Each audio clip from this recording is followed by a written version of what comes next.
most important thing is to be able to define which ones you can come to an intelligent decision on and which ones are beyond your capacity to evaluate. You don't have to be right about thousands and thousands and thousands of companies.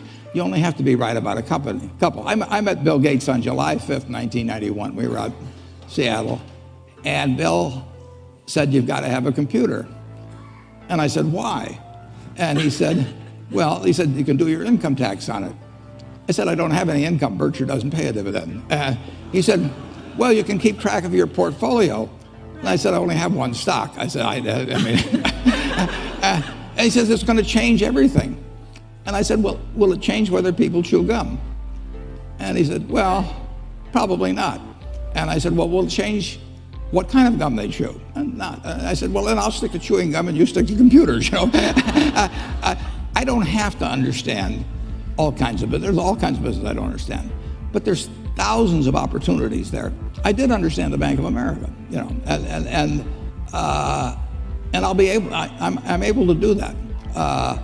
I'm able to understand some given percentage. But Ted Williams wrote a book called The Science of Hitting, and in The Science of Hitting, he's got a diagram, shows him at the plate, and he's got the strike zone divided into 77 squares, each the size of a baseball.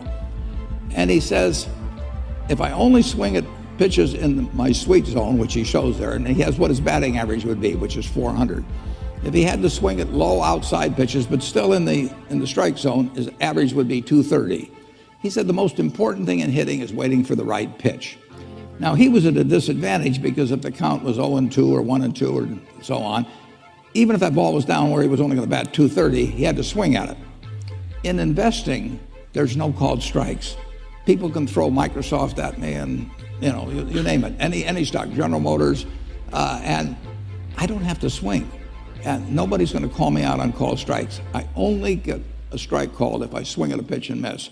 So I can wait there and look at thousands of companies day after day, and only when I see something I understand and when I like the price at which it's selling, then if I swing, if I hit it, fine. If I miss it, it's a strike. But it's an enormously advantageous game. And it's a terrible mistake to think you have to have an opinion on everything. You only have to have an opinion on a few things. In fact, I've told students, if when they got out of school, they got a punch card with 20 punches on it, and that's all the investment decisions they got to make in their entire life, they would get very rich because they would think very hard about each one.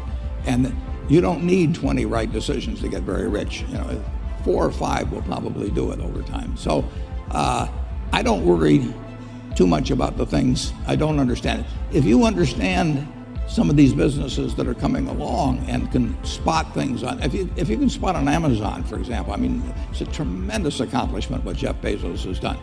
And I tip my hat to him. He's a wonderful businessman. He's a good guy too.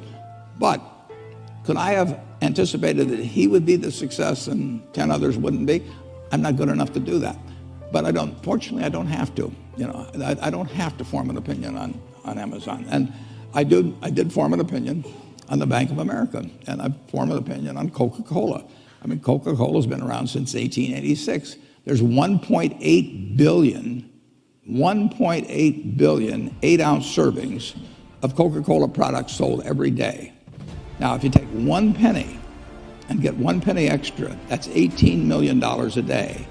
And 18 million times 365 is 7 billion, 3 less 730 billion, or $6,570,000,000. So annually, $6,570,000,000 from 1 penny. Do you think Coca-Cola is worth a penny more than, you know, Joe's Cola?